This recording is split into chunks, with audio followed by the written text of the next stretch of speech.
I love it. The most powerful brain model we've ever built still can't understand how the world health insurance works. Or maybe we shouldn't piss off our smartest robots by using it for health insurance tasks, because that's what's going to make them kill us. Yeah. This is Unsupervised Learning, Redpoint's AI podcast. I'm Jacob Efron, and today we had an awesome episode with Mario Schlosser, the CTO and co-founder of Oscar Health. Oscar's a $3 billion public health insurance company. They've been at the forefront of innovating in tech and healthcare for the past decade. And so Mario just has a fascinating seat and lens toward all things happening in AI and healthcare. Oscar is both an insurer, they provide care to patients, they're experimenting with GPT-4 in pretty much any way you can in healthcare. I think they were one of the first people to get OpenAI to actually be regulatorily able to work in healthcare. And Mario just had some fascinating insights on what it means to actually implement these models in the ground, in the weeds for real use cases, as well as some broader kind of zoom out looks on the future of healthcare and AI. I think folks are really going to enjoy this conversation. Well, Mario, thanks so much for coming on Unsupervised Learning. Really excited to have you. Great to be here. Thanks for having me. Yeah, you guys have been pretty prolific in publishing a lot of the AI work you're doing, and so I feel like it'll be fun to dive into a lot of threads from some of the things you published on Medium and Notion and whatnot. Yeah, no, looking forward to it for sure. Let's see if I can represent it verbally as much as in written form. I certainly believe an LLM should do. That's like very similar to the LLM restrictions. You know, they can write quite well and they can't speak as well just yet. So I guess I'd love to just start at the highest level. You know, you're one of the first kind of healthcare guests we've had on the podcast.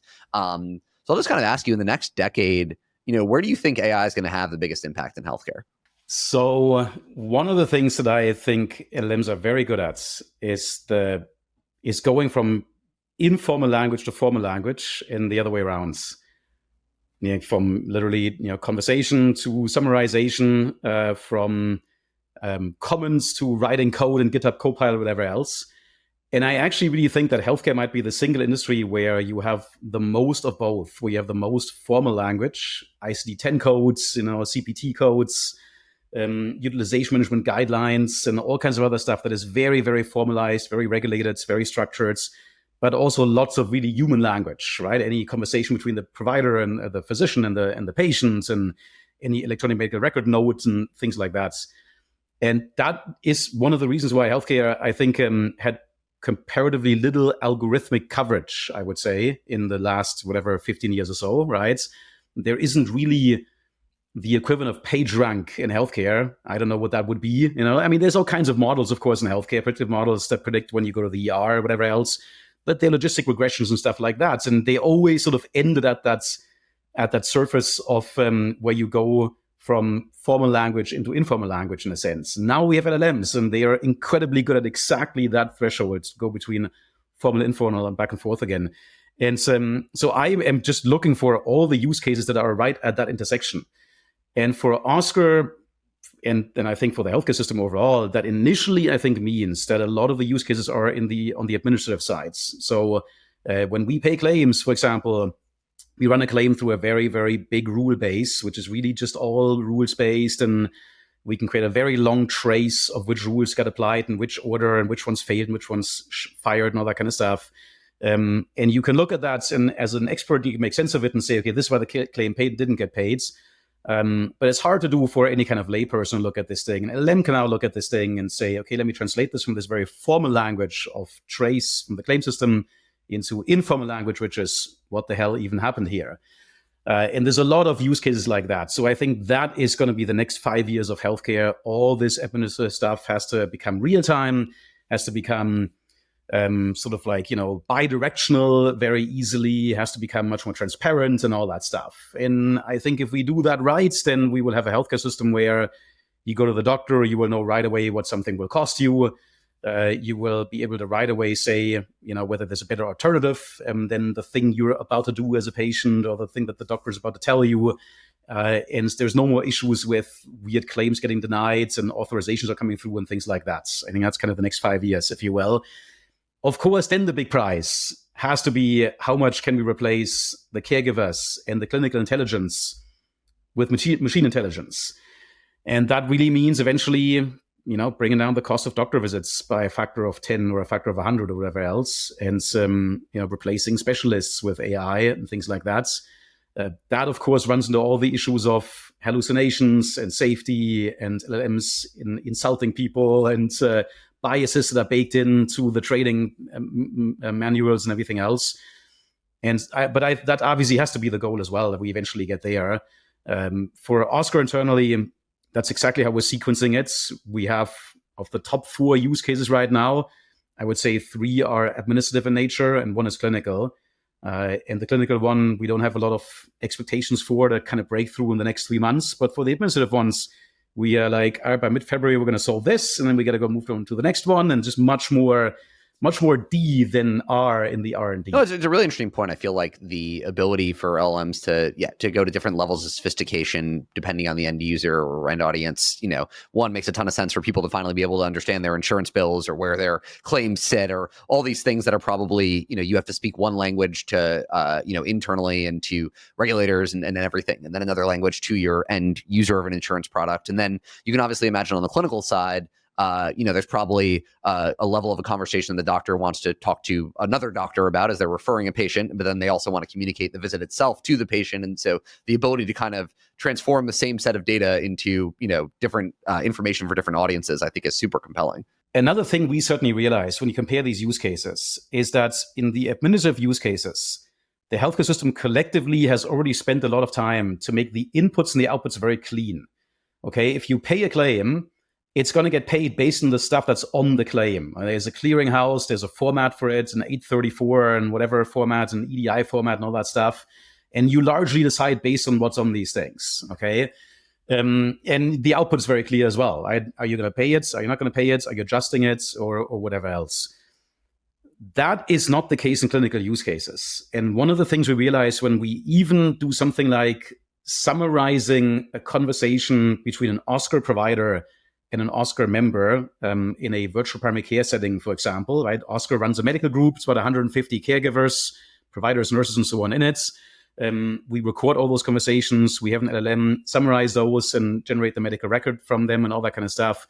What we realize there is that the biggest difference between the LLM written summaries and the human written summaries is that the human written summaries contain subtle contextual knowledge that the LLM cannot possibly have had, because the provider might, look at a previous conversation or whatever, even remember a previous conversation that he might have had with that particular patient that is not showing up in the medical records, And so when the inputs and outputs are less clean, it's an unfair playing field for the LLM, because how the hell would the LLM know that, you talked to this guy 10 days ago, whatever? I mean, it's sort of in the ether, but you put it in there, but you don't often have it in there right from the get-go. And so to some degree, in improving of LLM's performance in some of these more wide open use cases, many of which are clinical use cases, will also have to not just come with improving the LLM itself, but in improving the horizon of knowledge of the LLM, so to speak, and all the stuff you put into it.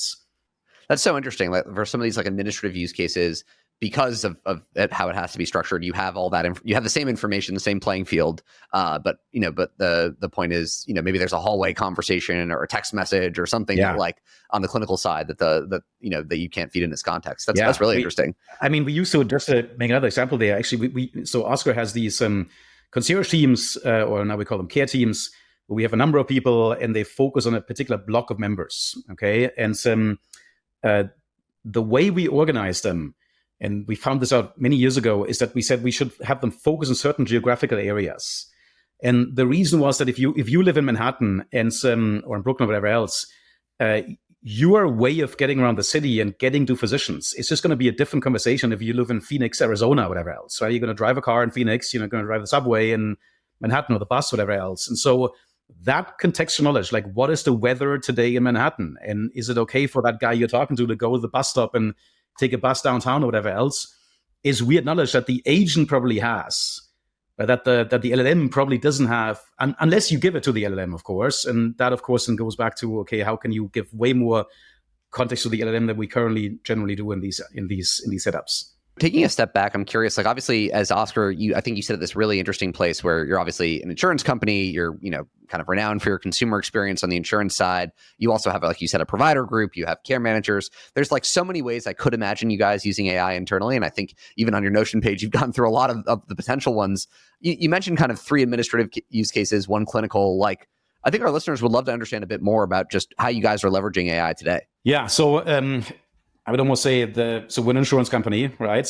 Which means we sign up members, and then they pay us, if you will, a subscription fee. That's how I like to put it. So we like sell them a package of healthcare services, effectively, and then everything that they do in healthcare will have to get paid for by Oscar, whether it's a cancer surgery or a drug or some medical equipment or something, a wheelchair or something like that. And that means we have really three levers that determine our financial outcomes, which is always a good thing to start with when you think about running a company, right? At some point, the finances have to work. One is, can we grow faster? Can we retain people in a better way? And we have a bunch of applications in that category. Okay. The second one is how efficiently do we run the operations? And that's all the administrative use cases I mentioned before. And the third one is really all the stuff on the clinical side. Can we somehow reduce your medical costs and improve your outcomes, right? Those sort of go hand in hand. And so what can we do there? And to give you a bit of a taste of how the financials work there, which is honestly one of the reasons why I originally started Oscar, because I thought it is just so juicy and interesting to be able to be an insurance company and try to affect these financial outcomes. One of the reasons that Oscar went into the Affordable Care Act market is so that we have a bit more control over who stays with us and who leaves us as a member. Typical insurance companies would usually sign up employers as opposed to individuals. And so, employers don't leave and join Oscar or an insurance company because the experience great or not, right? There's all kinds of other considerations. Right. But you as an end user, you might really stick around if we gave you a great experience, if you like the service, you like the conversation and all that kind of stuff with us, right? So that's in the growth and retention buckets. But then on the admin side and the clinical sides, 85% typically of an insurance company's costs are medical costs. And so of $100 we get, $85 will go right out the door throughout the year for drugs, cancer surgeries, all that kind of stuff. And then $15 can go to what's admin and even commissions and marketing, whatever would be those $15 as well.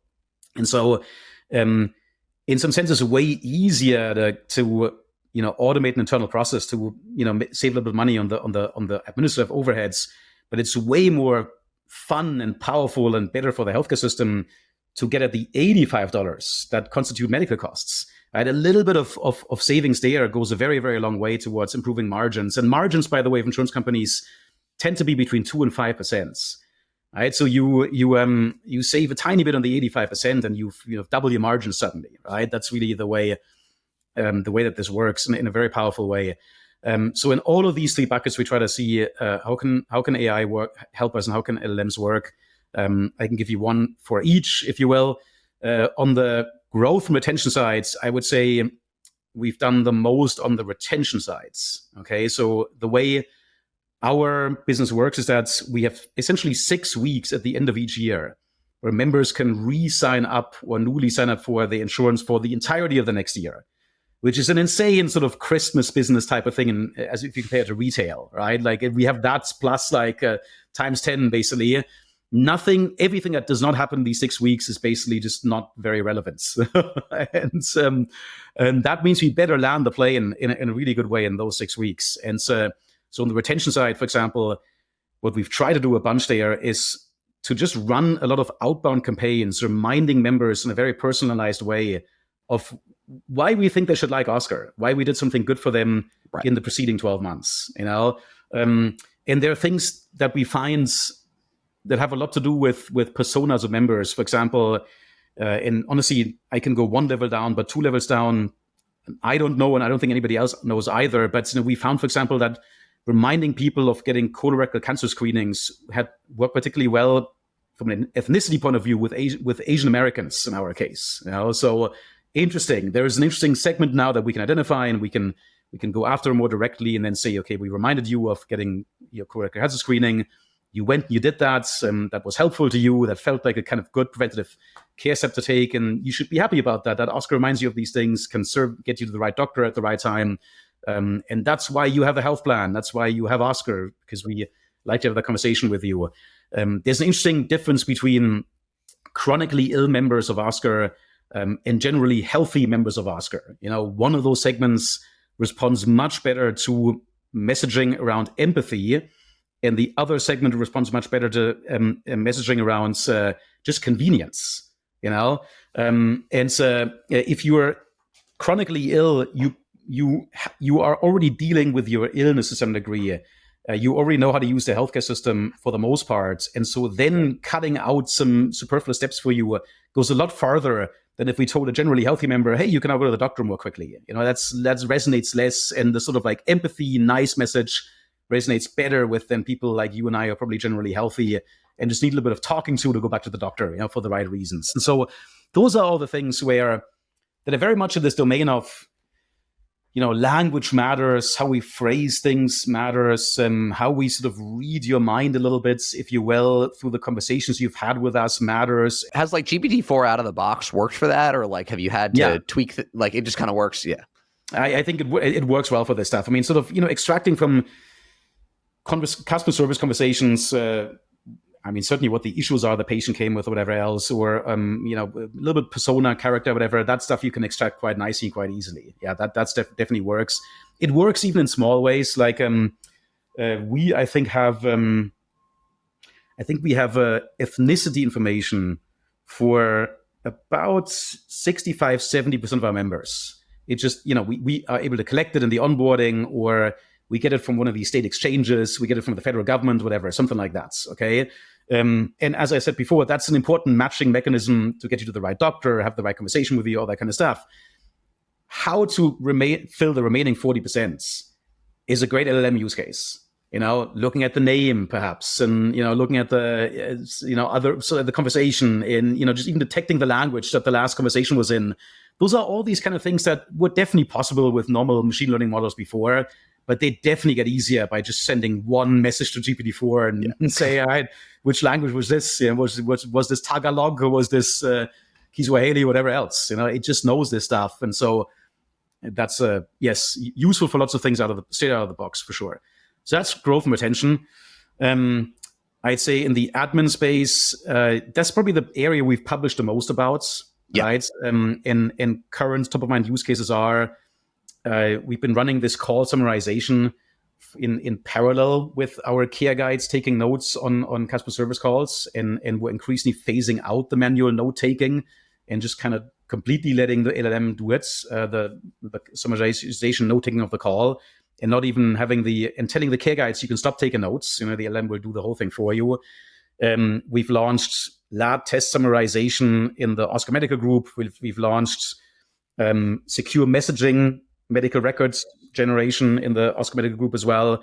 We've launched these kind of claims explainers to the internal care guides as well. Those are all things, I would say they probably save us on the order of a few cents PMPM. Those are the magic 4 letters in healthcare. It stands for per member per month. Okay. So Oscar probably, to fill in these numbers from earlier, we probably have a PMPM revenue premium of about $600 per member per month that we get, okay, per member. And then 85% of that goes, as I mentioned before, to medical costs, and 15% goes to admin, whatever. So, you can do the math. 1 or 2 cents PMPM does not like shoot the lights out, but you get 10 of those, and it starts getting more interesting. That's definitely a bit more. That's where you add up the savings, really. So that's on the admin sides.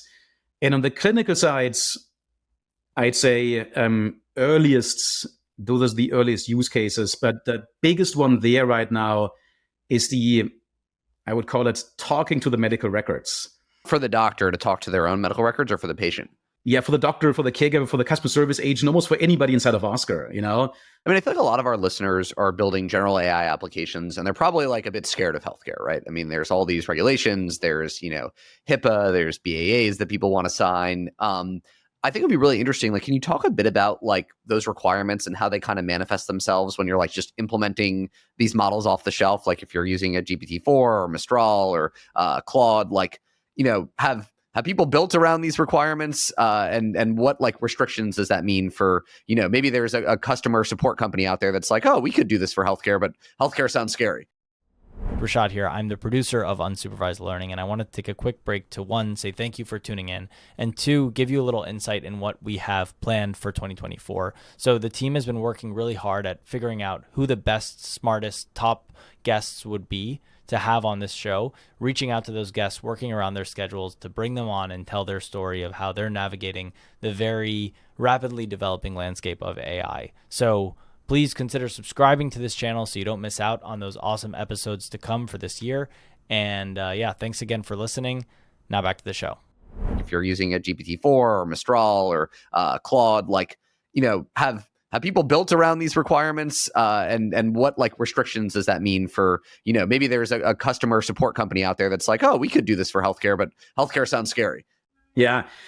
And those are real things. And I always say that I think we were lucky that we were a highly regulated insurance company because we had to take this stuff seriously from the very beginning. And I think it made it easier later on to, not blow up because our financials were in shitty states, whatever, or because we weren't audited properly and stuff like that. So, it made it easier to go public, for example. So, 10 out of 10 recommends to be highly regulated. Well, partly. So HIPAA is the biggest one. It's the biggest constraint in these things. Right. And HIPAA is around just basically not being able to share patient-specific information, right? Yeah, we could not. They had to sign a so-called BAA, business associate agreements, and they weren't signing those at that time. And healthcare organizations had to go to Microsoft and Azure, and I think they were starting to sign them around February, March timeframe or so. I think Oscar was the first organization to sign a BAA with OpenAI directly. Great claim to fame. But it's not that big of a deal. Like Anthropic will now sign a BAA, OpenAI will do it now. Mistral you can run yourself, so you don't have to sign a BAA, right? So you can definitely deal with it. It's just the thing you gotta watch out for. The place where it comes into play today is waiting for Google's Gemini Ultra, for example. We're sitting on Google Cloud Platform on the analytics side, and we have AWS on the production side. So we kind of have both of these at the same time. And we are always testing all of the new LLMs that come out from either of those area from those guys. And we really mostly have OpenAI right now. And in OpenAI's case, we sort of wrote our own gRPC service that interfaces with them, and then we have internally we essentially expose all the models, but it runs to a defined pipeline to them effectively that lets us audit better who's using it, what are they sending there, all that kind of stuff. Where we see HIPAA come against us today is when any of these guys publishes a new model. Like when Google now puts out Gemini Ultra, for example, it will not be under whatever release thing that automatically makes it part of the HIPAA agreement we have with them. That will always come later. So we have to always we essentially have test data that we internally generated that's more or less than synthetic. It's some mix of anonymized and synthetic that we will use for these new models because we know we can't just send medical records there that are real medical records. But once that's sort of like a distance of, I'd say 3 to 4 months typically. I would expect Gemini Ultra to come out and then we can start using it in early access. And then, 3 months later, they will put it in broader release, whatever, still kind of guarded, but in broader release for people like us. And then we can start using it for everything. And then sort of it becomes public, So I think that's actually mostly fine. That's really interesting. Basically, you can test it. You want to test out the model anyway to see if it's good. So you'll test it out while you're waiting for them to get, kind of be willing to sign that. When you're running Mistral or an open source model, what, I'm sure there's companies out there that are doing that and they're like, well, I guess we could, since we're the entity itself, we could try and go sell into healthcare.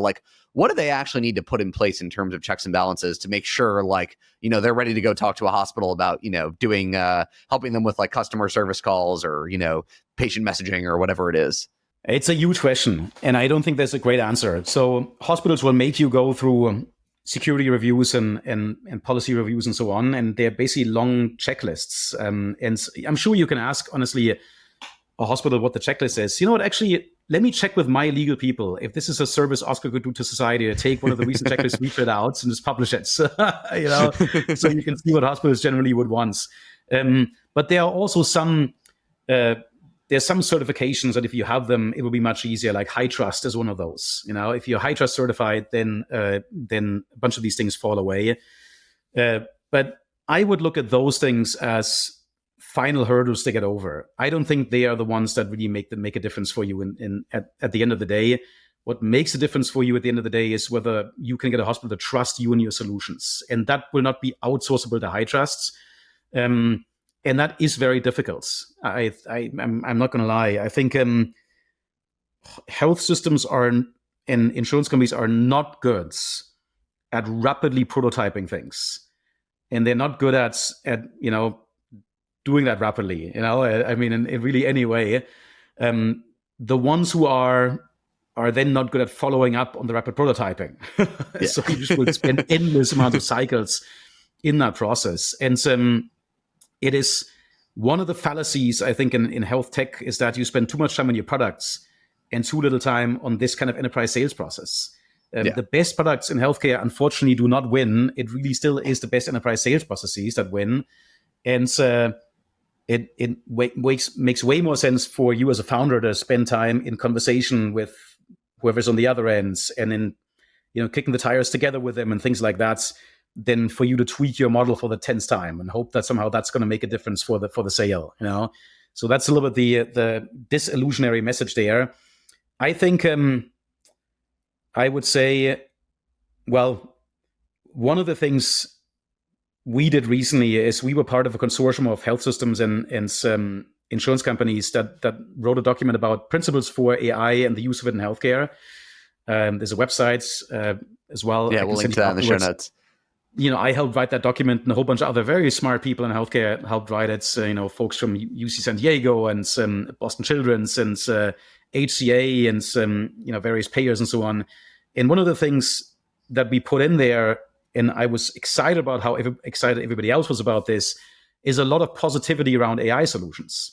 And really saying AI and generative AI in particular can democratize analytics in an organization. More people can use it, and it's almost our duty as leaders of these organizations to get more people into contact with GPT-4, Mistral, whatever else. And we put that in there with exactly that purpose, so that the flywheel can eventually start spinning faster. Well, you talk about how, I guess hospitals and traditional payers may be a bit slow in trying a lot of these things out. Obviously, you guys are super fast and nimble. And I feel like I've been trying all sorts of use cases. I'm curious if there's an example of one where, once you saw the power of these LLMs, you were like, wow, this would work so well for X. And then you built it and you're like, actually, okay, this doesn't quite, not ready for prime time or not actually that valuable. Yeah. Well, I give an insanely simple example, which I think goes to a very basic limitation of LLMs, which is call summarization in the following sense. If you take a bunch of customer service phone calls and you tell GPT-4 in the context window, characterize each call and what it was about and give it a reason, come up with reasons what these calls are about, your own taxonomy, and then give me how many were about reason A, reason B, reason C, and then sort by reason. Okay. So what you want in the output is these 100 phone calls, there were 31 that talked about claims issues. There were 29 that talked about, virtual primary care, whatever else. GPT-4 will fail at that miserably.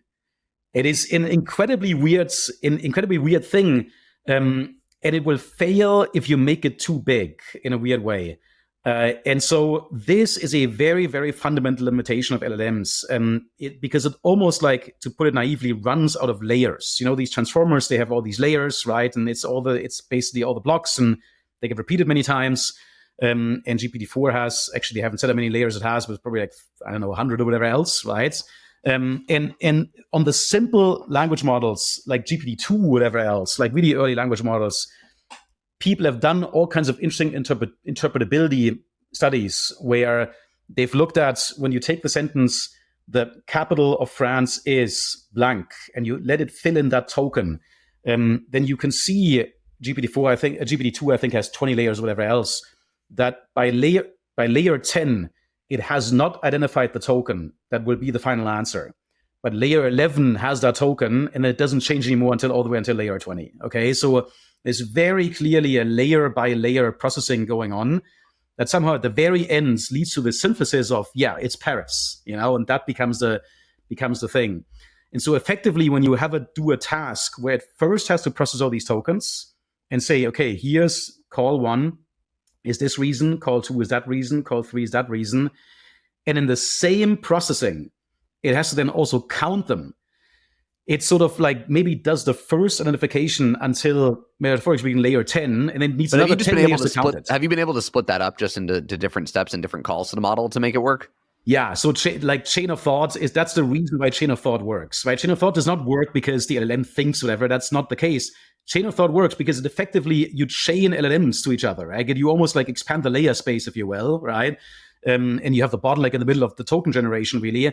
But that is one of the big things you can do there, and so that I find super strange. And I think the reason I mentioned, this use case is easy to fix. You just exactly what you said. You just have it run several times, whatever, and you can refine it over time, and all that kind of stuff. And you can have a taxonomy. You put in the taxonomy.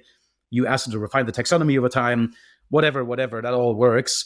But the reason I say this is because it's hard to sometimes see how composed your task is, right?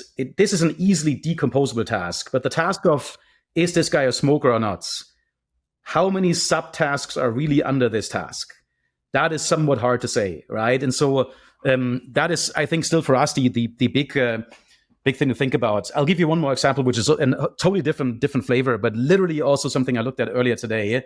So again, medical record extraction. Okay, medical record, you want to know certain things about it. For some bizarre reason, the question that is very important in deciding whether Oscar authorizes certain care for members, this is a process called utilization management. Okay, we look at the medical records, we say, okay, Jacob should get a surgery or he's not allowed to get the surgery, right? Insurers do this all the time. And we have to also do it. And I think there are good reasons why this is an important step in the process and all that kind of stuff.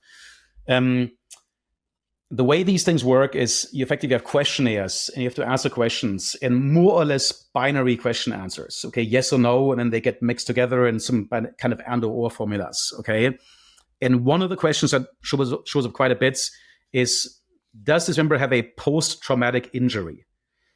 And so that is the single highest false positive question that an LLM has so far tried to answer for us. And I honestly don't really know entirely why. My speculation would be the following. There's also research that if you look at what GPT-4 really is, it's sort of a weird superposition of all kinds of different personalities, right? It's got the crazy personality, it's got the terrorist personality, it's got the Harvard physician personality, it's got the whatever, like the gamer personality, all that stuff, right? And again, this is a very metaphorically speaking type of thing, but it's sort of really what it's in the weights. The weights are some weird superposition. Yeah, I guess as the whole internet is, right? Like exactly right. And there's weird failure modes as well, as you probably see, and right, you can put certain tokens in it suddenly flips over into some weird personality and whatever. So that seems to be going on. And my best guess would be that if the LLM sees post-traumatic injury, it is enough of a concept that a lot of lay people have some association with. Like you and I would sort of have a general idea of what that is. Like, oh yeah, shit, this guy broke his leg. He's got in an accident. He's got a post-traumatic injury. However, that is a concept that is very well defined in the context of these utilization management decisions, where that's not that same thing. And so you have to somehow... I guess the training data for the model has all sorts of references to post-traumatic data that have nothing to do with your utilization management context. Exactly. Have you been able to then, do you then have to just break it down into steps? Like, was there I don't know the utilization management criteria for post-traumatic injury, but is it, was there a traumatic event, get that marked, then was this injury related? Have you found a way to kind of sub-prompt it, I guess, into answers, or still a work in progress? I'd say yes and no. It's certainly work in progress. One of the things we've been doing there is to say, is to actually have the LLM create a sort of a self-consistency questionnaire. So we say, okay, post-traumatic stress injury is the following. Give it a few short examples is always good, right? Give it a few short examples, and then have a pre-processing step where you tell the LLM, I want you to tell me 30 different ways that this will show up in the medical records. Okay, so you prompt the LLM for its own knowledge, basically. And then we use those 30 ways and we put them back in the prompts, and we then have those kind of get executed in parallel. And then you take those together and you have it sort of rate the 30 different independence reviews of those different methodologies. And that gets you another 10, 20 percentage points in sort of accuracy, roughly. Interesting. So it gives you like 30 potential ways that would show up in the medical record. You then have it evaluate those 30 ways to see if they're actually good answers. Exactly. And then based on the output of that, you keep putting that back in the prompt at the start as examples. Exactly right. Exactly. And you have to do it independently. You can't do it in one pass, right? Otherwise you get the token, whatever, pollution, if you will, right? Cross pollution, pollination pollution. But independently it does work. Yeah. That's super cool. I mean, I think like the specifics are always, I feel like, the most interesting parts of these conversations. And like one other one I was fascinated by is I think you guys, built this claims assistant product. And it's like, if I were to describe what it is, I think it's basically like you guys internally have all sorts of complex logic around where a claim sits. Is it going to get approved? Like all that stuff. And it's used in very insurance-y type language. And then I, as a member, probably want to be like, where's my claim? Like, is it get, what's going on? And so I think natural LLM use case, I think you guys worked on basically how do we take where that claim is in our own internal systems, complex language, and make that intuitive to the end user. And I would have, like, on the outside, like many problems, it feels like, oh, maybe GPT-4 out of the box could just solve that. And I feel like that was far from the case here. And so I think it would be interesting for our listeners, like, maybe talk a little bit about like why that was such a complex problem and like what you had to do on the model side to make it actually work. Yeah. No, it's fascinating. And I would say it's still fascinating. The part of the use case we have, I think, more or less cracked is the simple denial question, which is basically, why did a claim get denied? The part we have not fully cracked is the actual, why did a claim get paid $11 and not $10? Okay, that's yet another step of complexity. So we're still working on that part. But yeah, exactly. You said it very well. We built our own claim system. It's a giant rule base, and it's very well audited, and it can go forward and backward in time, and all that kind of stuff you need for running these kind of big systems in that regards. And we have our own domain-specific languages in the claim system. We have a language called Layer Cake. Don't ask me why it's called that way. It's all for some reason bakery-related, metaphors. we've got Muppet Show, we've got animals and bakery-related stuff. Those are like the engineering team code words. Nice. So anyhow. So Layer Cake, you get essentially a very, very long list of which rule was fired and what happens in the rule, okay? Which contract got invoked, which with provider, under which, exception, all that kind of stuff. It's I think 1,000 lines of logic, whatever else, for any given claim when you just look at it ends to ends. And a lot of superfluous stuff and redundant stuff, whatever else, but that's what comes out of the system. If you put that in the GPT-4, first of all, you literally have a context window issue. We started doing this, in the summer last year, whatever. I think the biggest context window was 8,000 tokens, and it just literally didn't fit in there. Okay, so that was not that big of a deal. Now it's 32K and whatever. But a version of this problem you will always have. There's always some like abstraction level type of thing you have to think about with regards to the context window. Then the other thing is that the longer this got, the less GPT-4 knew what was going on. It was good for shorter decision trees. For longer ones, I love it. The most powerful, brain model we've ever built still can't understand how the world health insurance works. I feel like there's something telling about that. That is a beautiful and very terrible thoughts. You're right. I never thought about that, but you're exactly right. Or maybe we shouldn't piss off our smartest robots by using it for health insurance tasks, because that's what's going to make them kill us. Yeah? Fair. We'll give it some more fun, more straightforward like tasks poetry first. writing or whatever, that bounds out the kind of, Shakespeare rap songs, whatever. Exactly right.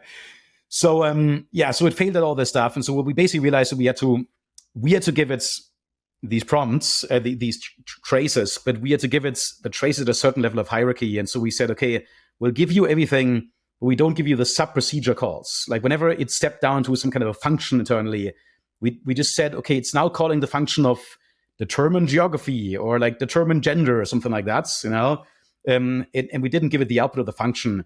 And then we told GPT-4, now it's your job to find out which of these functions you want to double click on and where you want more detail. Interesting. With a sub-trace under that particular call. And that ended up working very well.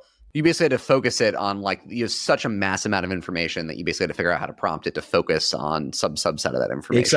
Exactly right. And in the denial case, the reason why the denial case is easier is because you can generally find quite well which function call it was that made the claim get denied.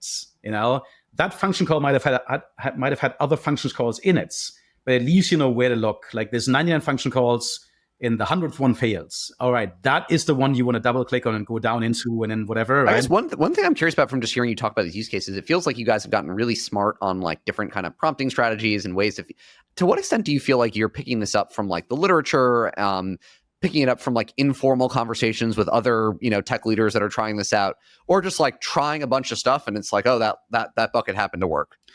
Yeah, it's a great question. So I would say honestly, it's 90% trying stuff out. So I do a lot of paper reading, just honestly, not because I'm very good at it, just because I like it, and I take notes on all the papers I read and I put them all online. I mean, that's all on this Notion site. Now it's actually in Squarespace. So, nice. But it looked nicer. But people should take a look at that, hioscar.ai. We upload new papers there all the time. And the ones I have a very big bias towards reading papers about interpretability, and these weird failure cases, because I think they tell you the most about how these things work. But the ones I always send to the team are the ones about prompting strategies and what I would call systems design, right? This is really systems design. It's almost like less about the prompts. I would say it's more about as you yourself said, how you chain them together. What's the first call? What's the second call? What's the third call? That stuff I think is the most powerful. And there's a good amount of, so I think the idea of prompting GPT-4 to generate its own way of looking at the medical records in the literature would be sort of in this self-consistency area. That's a sort of chain of thought disciple, if you will. And that was really researched quite well there. But I think the guy at Oscar who did it didn't even get it out of a paper, just discovered it independently. I'm like, hey, this is what that is called, There's all this like great research being done within companies, and I wonder how that ultimately gets, it's not formal academic work, but it's like obviously incredibly helpful to the ecosystem. And I wonder how that ultimately ends up getting shared across companies, because there's probably an engineer in so many of these places just reinventing, similar I agree. stuff. I think we should all share this stuff. I mean, I think this is why we put the AI side out there, right? And I ask other people all the time as well. And I mean, there is a good amount of learning, I think, going on in companies, exactly right, and we should all learn more about it. I mean, I'm always surprised with how little we still know about this stuff. I mean, it is mind-boggling. I had this thing the other day. This is a fun one. I wrote about this on Twitter as well. OpenAI has these custom GPTs now where you can, you can build your own GPT, whatever, right? And you can upload some files to it as well, whatever. And so you can upload Python files. Like it can execute Python code, and it can be files you upload as well, which I find pretty cool. It can call functions as well, but I didn't want to have mine have a function call. And so I try to sort of like make my custom GPT follow a fairly formalized state machine, okay? Like literally go from state 0 to state 1 to state 2, whatever, and back to state 1, all that stuff. And as is very typical with LLMs, it would constantly lose track of that thing. It would just be like in state 2 and would go like invent a state or whatever else. And so the way I was able to get it done then is to, in the Python codes, tell the thing, and now you have to go back to state 0, which is an unbelievably weird programming paradigm, Totally. Not only generating code, but generating language from some within the natural code. instructions in there. Yeah, it's the strangest thing. And so anyhow, it's just a novel intelligence we're talking to there. And I think that stuff is really best done by sharing it and discussing. So I'm glad you are getting people to talk about it. No, it's super interesting. I mean, I guess another thing I'm curious about is like, you guys have obviously been really thoughtful in how you've chosen models. And I think you've said, it sounds like GPT-4 out of the box ends up being the most powerful one. There's obviously been this movement toward like healthcare specific models. And I think Google has like MetaLM, which maybe, I don't know if you guys have played around with, but I'm curious, like if you're a betting person going forward, like, do you think you end up for a lot of your use cases staying on like a general purpose model, or like using some of these more healthcare specific models that are trained just on healthcare data and maybe don't have like the, for post-traumatic injury, maybe you're just trained on like medical record data on that versus, whatever bloggers on the internet think? What we've consistently found to date is that when you go and specialize in a particular area, you just lose alignments. The model just will not follow your instructions anymore. And the simplest thing is always the famous, your answer needs to be in JSON. That simple. I mean, that sentence is just one of the most terrifying sentences for LLM users, right? Because you want your output to be formalized and all that kind of stuff. And GPT-4 has a switch now to create JSON as opposed to just natural language. And you tell MedPalm 2 to put out stuff in JSON, and it just forgets it half the time, at least half the time. And it's a very simple example for losing alignments. You just will not get it to follow your instructions anymore. And so I personally don't think that a general purpose model that will be specialized will be more useful than a general purpose model that is just bigger. Because of that issue. However, it's entirely possible that in the future we're able to de-link the symbolic processing, if you will, the planning, and take that out of the transformer logic and have a transformer just do the contents, if you will, right? That's sort of like the dream of every AI designer, that you have a separate reasoning system and then like a content system, whatever else. And we don't know how to do that right now in GPT-4 or anything else. But once you get to that point, yeah, sure, it'd be great to have a clinical model. Until then, I think use the biggest model you can for the best reasoning, and maybe do some RAG, retrieve augmented generation, whatever. In the meantime, there's a recent paper that looked at the combination of RAG and fine-tuning, and the combination of both of these together. And they chose to be in the agriculture space, and they basically showed that, and I found this interesting too, that RAG and fine-tuning gets you independent improvement in performance. Okay, so you're better off doing both of them at the same time. Yeah, everybody wants it to be a binary thing. I feel like, I guess, we would always ask like RAG or fine-tuning. It's like, the reality is they're probably both helpful. Kind of do both, So another thing I feel like a lot of companies are thinking about, and I think is super relevant to you guys, is like how to structure AI teams. And so I imagine there's a lot of like basic work you guys do in AI that is very relevant across all of the AI products you ship. And then obviously, as you talk about the use cases, I'm sure you have like a claims team that builds product around members interacting with claims, and a team that builds product for your providers. And, I think there's this debate of like, do you embed the AI folks within these like individual product teams, or do you have some like horizontal AI team that sits across? How have you guys thought about like structuring that? That one I'm actually quite proud of, to be honest, because I think we have a good model going there. So this started with a hackathon, really. We do this quarterly hackathon at Oscar, and it just basically means everybody can take a day or two, whatever, and just work on something, classical hackathon stuff. And the one with the most participation we ever had was at the beginning of last year, and it was the first AI one we had. We had GPT-4. That was before GPT-4. I think GPT-3.5, whatever, at the time, and so we had that direct link already. We had signed the BAA, I think, with OpenAI already. And so people just got like the hack on stuff. And it became so obvious to me, all these things you and I were talking about already just now, which is you got to share this stuff. You got to talk to each other about what prompting does and all those things. And that's where this HiOscar.ai site came out of. And so we formed the pods. It's a 7-person pods. It's got a 2 product managers. It's got a bunch of data scientists. It's got a bunch of engineers on it. And they have office hours every week, and everybody in the company who works on anything related to AI can come to them and say, this is my prompt. What do you guys think? Okay, what else have you seen? They have their own 3 priorities. Okay, so we always have essentially 3 projects that the pod itself needs to finish and needs to do. And I think that's really important as well, because otherwise you just spend endless time on just research and kind of wavering and not finishing anything off anytime soon. And they also have a weekly hacking session, which is Monday nights, 2 hours, sometimes even longer, where anybody can come, and the pod definitely is there, and I'm always there, and anybody can bring any idea that they want. And so we had an Oscar engineer bring his own trading system. He built like a little bot that helped you trade stock or whatever else, right? That was cool to see, and here's how he built it and stuff like that. We had this week, we had the broker commissions team. We use brokers to sell Oscar policies, right. Whatever. Commissions is one of these things that has a lot of rules around it, and there's a language internally that governs who gets which commission paid and all that stuff.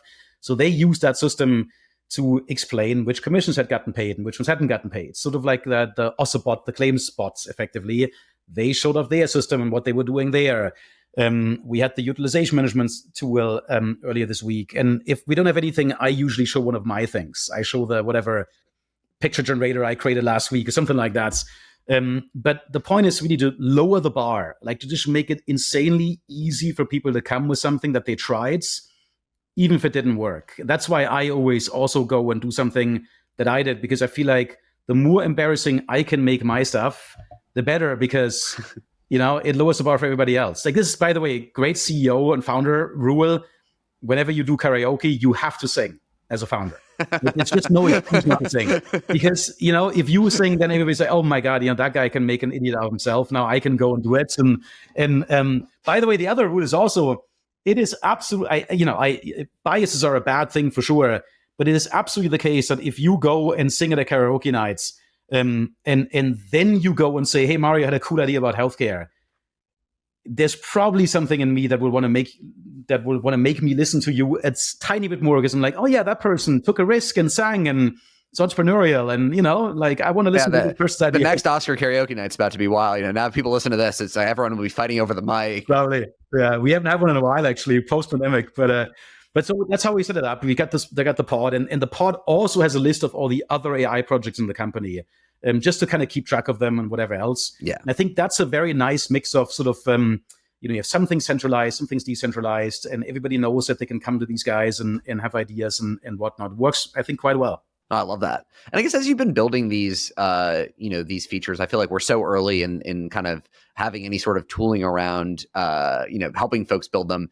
Any things that have come to, that you've seen 3-4 times, and you're like, God, I just wish there was something that helped us do X or Y. I guess the shameless VC request for startups question.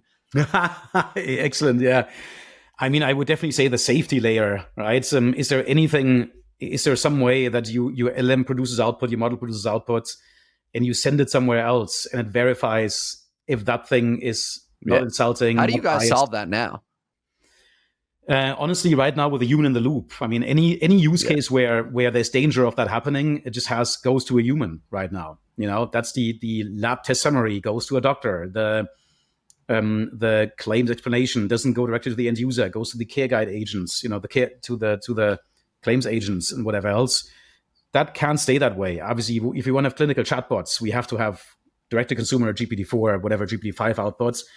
But that's still a fairly big one, I would say. Faster inference times, quite simply as well. Sometimes I think, who needs GPT-5 when we could run GPT-4 1,000 times in parallel, right? I do lots of, even with my kids, I try to get them to use Git. I mean, I do it with them, basically. I sit next to them and I say, let's do a game, GitHub Copilots. I now have chat now, GitHub Copilot chat, which is cool. I can chat with the LM as well. Whatever, let's do a Defender game or something like that together. And in code generation, you can verify if the code works or not, if it's real code or not. And if you could generate 1,000 listings in parallel and run them all in parallel, in a microseconds, who needs a better LLM? You can just pick the best of the thousands outputs. I feel like GPT 3.5 pricing has come down. They're always slashing it, and it's gotten to the point where it's so cheap. You really could do that. It's definitely from a cost point of view, for sure. I think that one is just still much inferior to GPT-4 from a quality point of view. So well, then by the time 5 comes out, it'll be so much better that who knows. I think that's probably true. Yeah. Who knows if anybody needs us still, at that moment in time.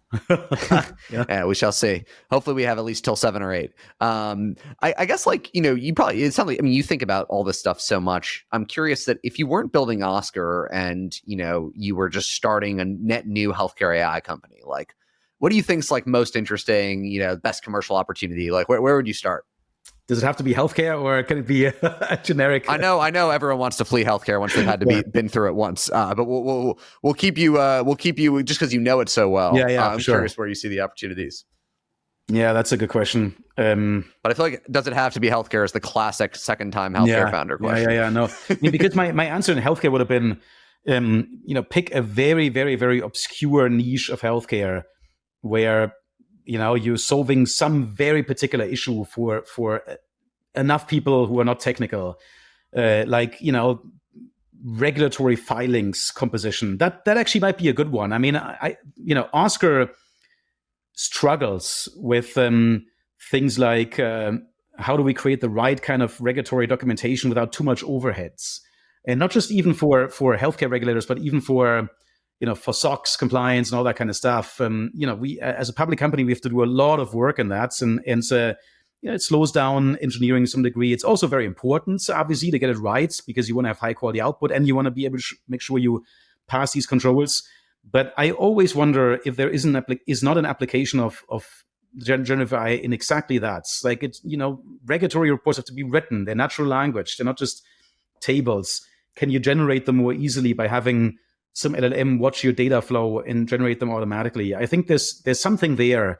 In particular, actually, in the clinical space, we produce clinical reports to, let's say, the NCQA. That's it's sort of like not a governmental organization, but a private organization that's, however, is tasked with improving quality of health plans. And we file reports to all kinds of state regulators and state health departments. There's a lot of there that can probably get generated pretty automatically and would be totally fine to do in that way. That's probably where I would go. Super interesting. What about one that comes up on our radar all the time is I feel like there was 1 million AI prior authorization companies that were launched last year, obviously being what the information you have to send to get approval from an insurer to get a certain kind of treatment. And, I'm sure you guys think about this use case a fair amount. Like, is that an interesting market or a good space? I would say yes, with the qualification that I feel like that is very, very close to the core competency of what an insurance company has to be able to do.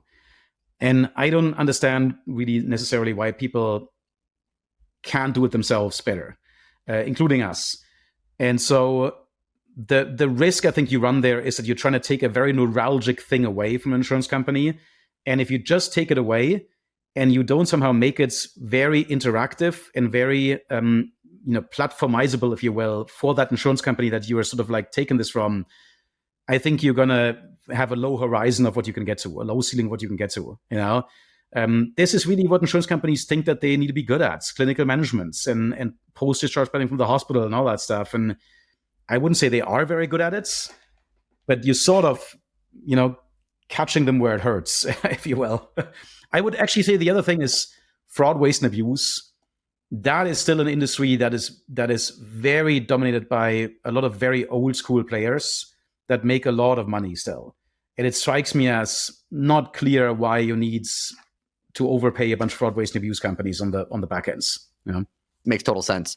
I mean, in your kind of like overview of AI use cases for Oscar, you talked about kind of interaction automation on the clinical side. And I feel like that, I know our listeners are going to want us to ask about that. Like that feels the big question in AI healthcare. Will there be kind of this future AI doctor? And so I'm curious, like, how you see that kind of space evolving over the next 5-10 years. I mean, I see no reason whatsoever why we shouldn't be heading there. It's, doctors are probably the most, don't quote me on this, actually you can quote me, the most computerized profession we have in some sense. And not just computerized because they use computers, but their brains are the most computerized, right? It is regimented. It is all existing knowledge. It's a lot of inference based on concrete data points or whatever. It's all very algorithmic. Why wouldn't an LLM be able to map all that at a very, very, very high quality? I don't see the reason why that wouldn't be the case. When we look at what the practical issues are, I would maybe say there's three. Safety is obviously one of them, right? Right now, it's very difficult to get an LLM to talk directly to an end user, so that's for sure. But we talked about this already. The second one is physical interact. What has to be physical? What can be virtual? We did this research at some points that when we looked at all of our claims, so like a sample of claims a few years ago, and we had physicians go through all of them through the sample and look at how many of these claims could have been done in a virtual setting, how many of them would you have needed to be in person. And I think the in-person percentage was something like 35% or so. Okay, so that means 2/3 can go totally virtual. The problem was it was 2/3 of claims, not 2/3 of people. Okay, and so if you're diabetic, for example, there's going to be some amount of things you have to do in person, like foot exam and things like that. And I think that is the other big issue right now. When we look at our attribution to primary care physicians. So in other words, we have a member, and the member told us, this is my PCP. And we actually see in the claims that guy is going to that PCP, primary care physician. Okay. You would think the percent of that member's primary care go to that PCP is like 99% or whatever else. It's not. I think something about 28% of those members will see another PCP in that same year. which to me is mind-bogglingly high. It just means that the loyalty to specific physicians and even specific physician groups, okay, you have to look at this on a group level, is not that high, But it also, I think, is a reflection on the fact that a lot happens as you go and need to do the one thing you have to do in person, and you immediately get sidetracked away from kind of Dr. Computer, if you will, Dr. Digital. Yeah. And so as long as we can't do lab tests virtually, as long as we can't do sort of like your hands-on virtually or whatever else, there will be this leakage that will keep clinical chatbots from, be replacing physicians effectively or replacing the system in a bigger way. I think that's a big holdup. And the third one is business model.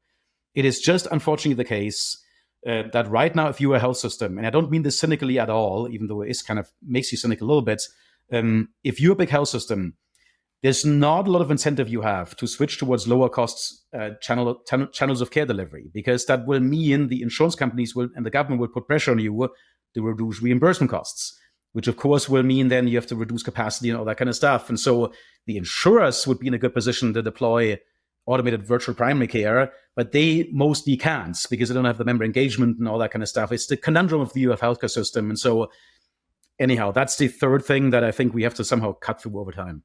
Well, Mario, this has been a fascinating conversation. We always like to end our interviews with a quick fire round where we get your quick thoughts on a few common questions. And so maybe to start, I'd love to hear just one thing you think's overhyped and one thing you think is underhyped in healthcare AI today.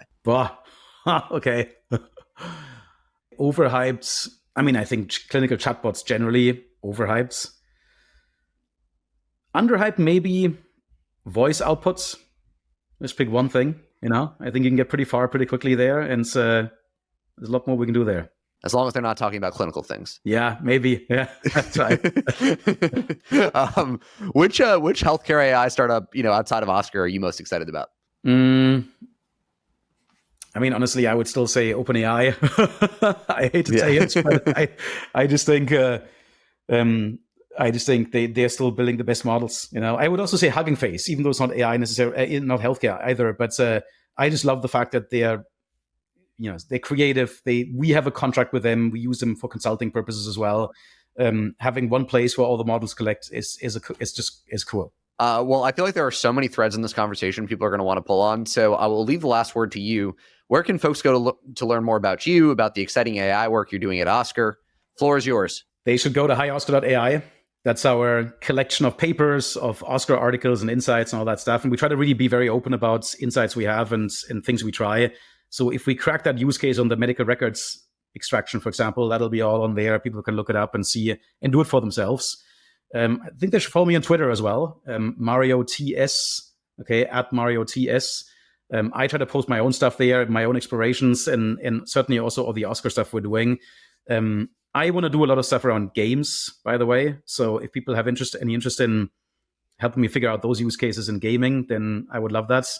Are we going to get a gaming healthcare collab, or is it completely outside? So old idea, not done, but very long time on my mind is take all the material on the Oscar Google Drive, all the presentations, all the documents, whatever else, run that through some kind of system that then generates an RPG, like a role-playing game, where you can be whoever you want an Oscar. Like you can be a regulator or you can be the CEO or whatever else. And you have to sort of relive the last 10 years. And I think every company should have that. And I've had various attempts at it. Clearly, LLMs are the solution for it to actually do this, but it's not there yet. But if anyone wants to help build that, then definitely please come call me. The other one that I have a version of, but it's not working yet, is a game. It's like remember the Oregon Trail? This game way back in the classic days. The Oregon Trail is like a basic program, literally the language BASIC. That's on GitHub as well. Actually, you can look it up. It's pretty cool. And it's very simple rules, very simple sort of like formulas and rules, whatever else, and sort of like state machines of sorts. And an LLM that writes those games as you're playing it. So you start playing the game with a very simple mechanic, and it adds more mechanics as you play it, and it will add the mechanics so that the overall game economy always balances out. Interesting. So that's another one. I have a very simple version of, that's another one. But those things are on Twitter, for example, so just definitely follow us there. And just send an email or whatever and a DM, and looking forward to chatting more about this stuff. That's awesome. Well, Mario, thanks so much for coming on. Seriously, this has been a fascinating conversation. Yeah, thanks, Jacob. Really fun to do. And keep me posted if you're seeing cool stuff out there, please.